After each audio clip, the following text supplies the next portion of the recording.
In this video, I'm going to address a very hot question when it comes to user research and usability testing. The question of, can I just use my friends and family? Can I just sit them down at the computer, watch my mom use my website, watch my cousin do something? And the answer is no. And I'll tell you why in a couple of moments. But first, I want to get to know you. In case we've not met yet, I am Sarah Doody, an entrepreneur and UX designer in New York City. And I'm really on a mission to help people learn how to think like a designer. So these episodes are filled with honest answers and insights to your questions about design, technology, and business.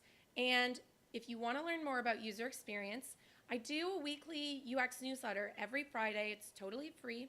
And you can sign up over at theuxnotebook.com. So let's dive in. Should you use your friends and family when it comes to interviewing people to understand a market or doing usability tests for your product or app? And the answer is no. Let's just get that out of the way right now. No, no, no. And let me explain why. So your friends and family, they are your friends and family. They love you. They care about you. They don't want to hurt your feelings. It's hard for them to say no or give you feedback that maybe is a little negative. And there's an exception in every family. There's always that negative, honest person.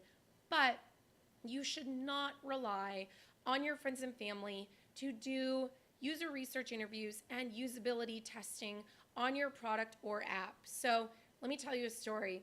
I was working at a big company and we were redesigning the homepage of this big company. And it was a software company and we had a couple of different versions of the homepage. And the manager of kind of the whole project came in one day and said, yeah, so last night at dinner, we printed out the designs and I showed them to my wife and kids. And the problem was his kids were like under 10 years old and his wife and his kids were not the target audience.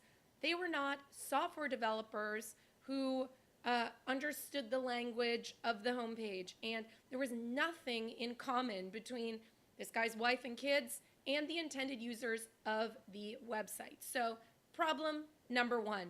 Unfortunately, we did end up incorporating feedback just because this guy firmly believed that this was legitimate feedback. But don't do that. Don't be like that guy, because that was implementing feedback from people that were not the intended user. And so by the time it got to the hands of the users, likely the homepage was not speaking the right language or did not have the right design, the information that would be important to the people who the product was actually intended for.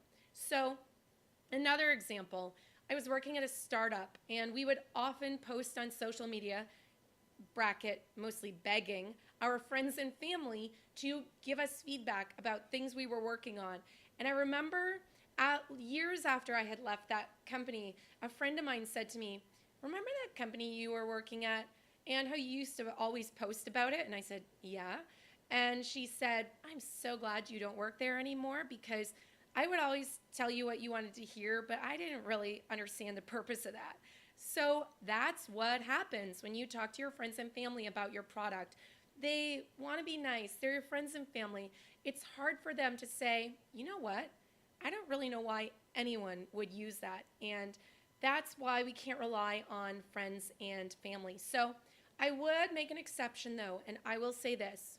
Let's say you're building a running product or service, and maybe your cousin is a runner, your brother, your best friend, you're in a running club or something like that. So should you talk to them?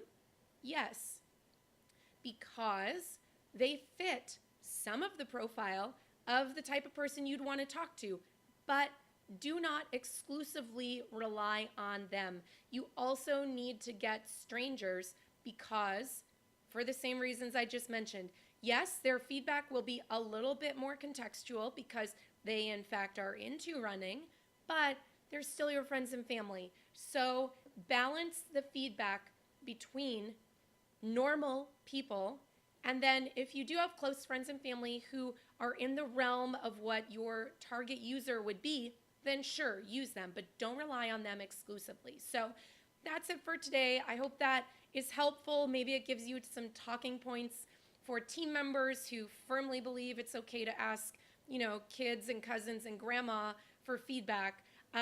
Anyway, hope that's helpful. And if you want more about user research, stay tuned because this little playlist has got a lot more videos on the topic. And in the meantime, if you'd like to ask me a question for this YouTube channel, you can go to my website, sarahdoody.com, and just click on the contact link. That'll take you to a form where you can ask your question. And don't forget, if you want to learn more about UX, get on my weekly user experience newsletter. It's theuxnotebook.com, and you'll get great UX content in your inbox every Friday. So thanks for watching, and I will talk to you soon. Have a great day.